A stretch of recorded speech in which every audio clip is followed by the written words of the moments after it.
students. Good morning students. Welcome to the class. Myself Rachna Saxena. Today we will study chapter 10 about the treeless and grasslands. So all of you look at your book. The temperate zone is located away from the equator. As you all know, where is the equator on the earth? Equator line is in the middle. So there the temperate zone जो है equator से बहुत दूर पे है और वो tropics के बीच में है. The tropic of Cancer and tropic of Capricorn and the polar circles के बीच में है. एज द नेम सजेस्ट, जैसे जैसे नाम सजेस्ट होता है, the places is in this zone, इस जोन में प्लेसेस जो हैं वो ना तो ज़्यादा ठंडे होते हैं और ना ही ज़्यादा कोल्ड होते हैं. The temperate zone has less rainfall. Prairie region को टेम्परेट जोन के नाम से भी जाना जाता है और वहाँ पे कम बारिश है जो कि विच यूजुअली फॉल्स इन समर. जो भी बारिश होती है वो समर में ही होती है. Hence only grasses grow in such region. इसीलिए खाली ग्रासेस उगती हैं इस रीजन में and is known as grassland. Grassland cover more than 1/5 of the land surface. Grassland जो है वो 1/5 एरिया में, लैंड सरफेस के 1/5 एरिया में उगती है on the earth. These are enormous, ये इनॉर्मस है and plains, flat plain of grass with very few bushes. मतलब वहाँ पे कांटों का पेड़ और जंगली घास वास ये सब भी वहाँ पे बहुत ही कम है. द समर्स आर हॉट, वहाँ पे गर्मियाँ जो हैं वो बहुत हॉट होती हैं और विंटर्स जो हैं जो कि ठंड, वहाँ पे ठंड भी होती है. द रेन्स आर लेस, वहाँ पे बारिश बहुत कम है. So forests can not grow, इसीलिए वहाँ पे ज़्यादा फॉरेस्ट भी नहीं है. The grasslands are known by different names. Grassland को अलग अलग नेम से जाना जाता है अलग अलग रीजन्स में. The various grasslands are prairies in North America, steppes in Russia, pampas in South America, velds in South Africa and downs in Australia. The prairies, will study about the prairies. One such vast stretch of sloping grassland, एक बहुत बड़ा stretch sloping grassland, stretch means फैल जाना, is situated in the interior of north America. वो north America के अंदर interior में ये बहुत बड़ा एक वहाँ पे स्ट्रेचिंग स्लोप है ग्रासलैंड का. उस it is called the prairies, उसको प्रेरीज कहा जाता है. It is derived from the French word. Prairie जो है वो फ्रेंच वर्ड से निकला है जिसका मतलब है large open area of grassland. Grassland का बहुत बड़ा open area. Now what is location and land? The prairies in North America extended from Canada to Mexico. जो प्रेरीज है नॉर्थ अमेरिका में, the prairies in North America के inter में जो prairies हैं वो फैले हुए हैं कनाडा से लेके मैक्सिको तक.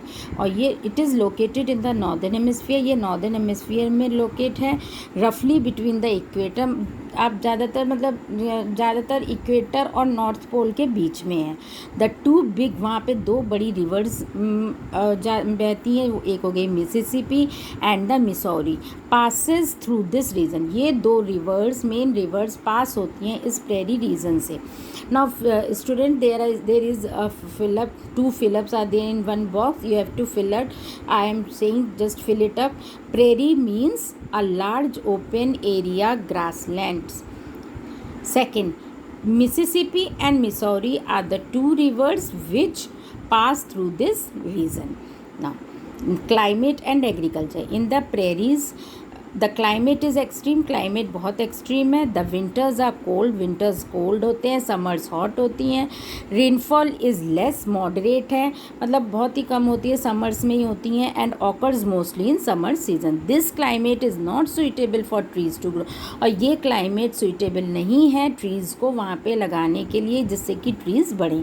That is why there is no forest, there very less forest.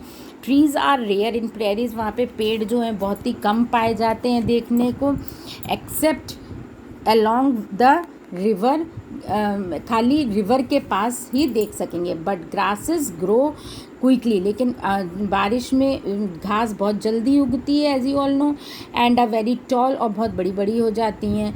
The spring season it shows the best growth of grasses. Spring season जो है सबसे अच्छा सीज़न माना गया है जब ग्रास उगती हैं।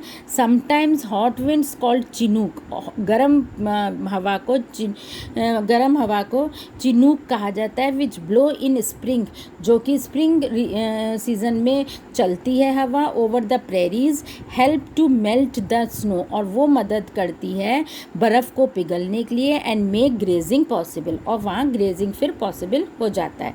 द प्रेजेंस ऑफ रिवर्स की वहाँ जो है, जो दो मेन रिवर्स वहाँ हैं जो पास होती हैं इस रीजन से, Mississippi and Missouri, and their tributaries are a boon for the farmer. एक तरीके से एक गिफ्ट है भगवान की तरफ से उनके लिए, फार्मर्स के लिए, as they provide water for irrigation. क्यों? वहाँ पे रेनफॉल तो लेस होती है, अब वो लोग जो इरीगेशन करते हैं वो इन दो रिवर्स की हेल्प से ही इरीगेशन कर पाते हैं।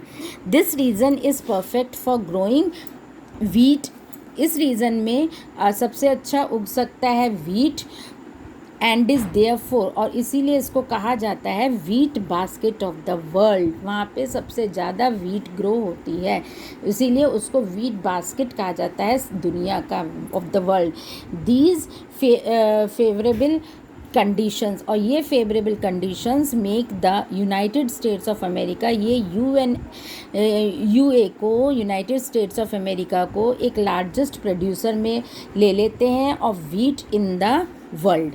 Now student, there is one MCQ, you can just tick the correct answer. The climate of prairies is, what I said you about the climate of prairies, in summer it is hot, and in cold it is cold, but the climate of prairie is extreme climate. Yes, B, you can tick number B. Okay, now vegetation and wildlife. This area was at one time, ये area एक time covered होता है बहुत घनी घनी घासों से, for miles and miles together, बहुत ज़्यादा, बहुत बड़े बड़े एरिया में। It was the grazing ground for bisons. Bison is a name of prairie animal, ये ग्रेजिंग ग्राउंड बन जाता है बाइसन्स के लिए। But once the Europeans arrived on these land, लेकिन एक बार जब यूरोपियंस आते हैं यहाँ पे, वो सेटल होते हैं, they use the prairies as grazing land, वो प्रेरीज को ग्रेजिंग लैंड के जैसे वहाँ की लैंड को ग्रेजिंग के लिए यूज़ करते हैं अपने कैटल के लिए। Later they cleared the land, बाद में वो लैंड को पूरा क्लियर कर देते हैं, साफ़ कर देते हैं एग्रीकल्चर के लिए। Now this has become the biggest farming region of the, इसीलिए ये वर्ल्ड का बिगेस्ट फार्मिंग रीजन भी माना जाता है। Several small animals are found, वहाँ पे छोटे छोटे एनिमल्स भी पाए जाते हैं, which include dogs and sousliks. These are community animals, ये कम्युनिटी एनिमल्स हैं, and like other community animals they gather, दूसरे कम्युनिटी एनिमल्स की तरह वो सीड्स को इकट्ठा करते हैं और फिर वो एक जगह स्टोर करके रख देते हैं। This helps in plant growth, वो प्लांट ग्रोथ में हेल्प करता है। बीज बोते हैं हम और फिर प्लांट निकल के आता है। अनदर वे बाई विच, और दूसरा तरीका जिसके द्वारा by which they help in plant growth, जिसके द्वारा हम प्लांट ग्रोथ में वो लोग हेल्प कर सकते हैं, is the turning the soil over while digging bureaus. मतलब सॉइल को वो लोग इतना ग्रेज करते हैं, खोदते हैं, डिगिंग करते हैं, जिससे कि वहाँ पे अच्छे से सीड्स बो।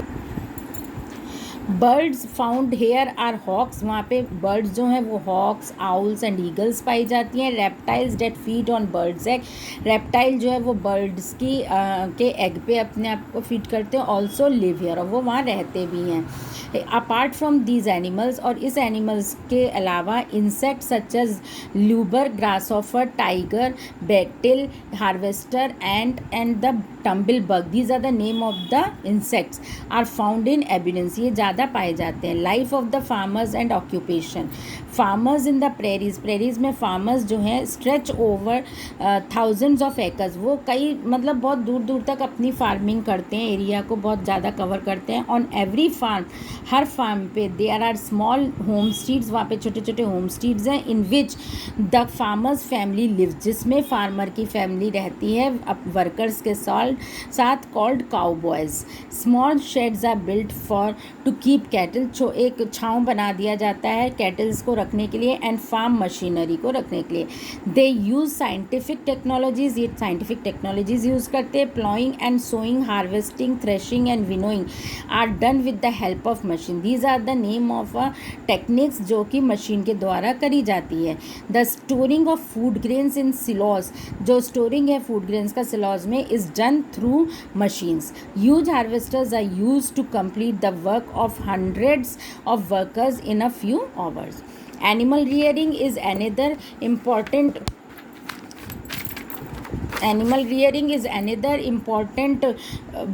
ऑक्यूपेशन. एनिमल रेयरिंग वहाँ का दूसरा इम्पॉर्टेंट ऑक्यूपेशन है. In the open hilly land towards the west, here the soil is not very fertile, soil ज़्यादा फर्टाइल नहीं है. Cattle rearing is done in ranches में करा जाता है दैट आर वेल इक्विप्ड, जो कि बहुत सही से इक्विप्ड है with modern machinery. Ranches are the large open areas, ranches जो है वो एक लार्ज बहुत बड़ा ओपन एरिया है. Cattle are mostly reared for meat, cattles यहाँ पे रियर्ड करी जाती हैं ज़्यादातर मीट के लिए, उनको उनका मीट खाया जाता है. विच इज़ कंज्यूम लोकली और एक्सपोर्टेड टू, लोग वहाँ के रहने वाले लोग खाते हैं और यूरोप में एक्सटेंड करते हैं. Animals are also reared for milk, animals भी रियर्ड करते हैं मिल्क के लिए. And milk product, well equipped use dairy farms are located near the cities. Prairies are rich in minerals, prairies जो है वहाँ पे सबसे ज़्यादा मिनरल्स पाए जाते हैं, जैसे lignite coal and mineral oil. Oil crushing and oil refineries, जो ओल क्रशिंग और रिफाइनरीज हैं वहाँ पे अच्छी डेवलप होती हैं. But the most important industry are those of meat packing and flour mills, लेकिन सबसे इम्पॉर्टेंट इंडस्ट्री है वहाँ पे मीट पैकिंग की और फ्लोर मिल्स की. Student, the chapter has been completed over here.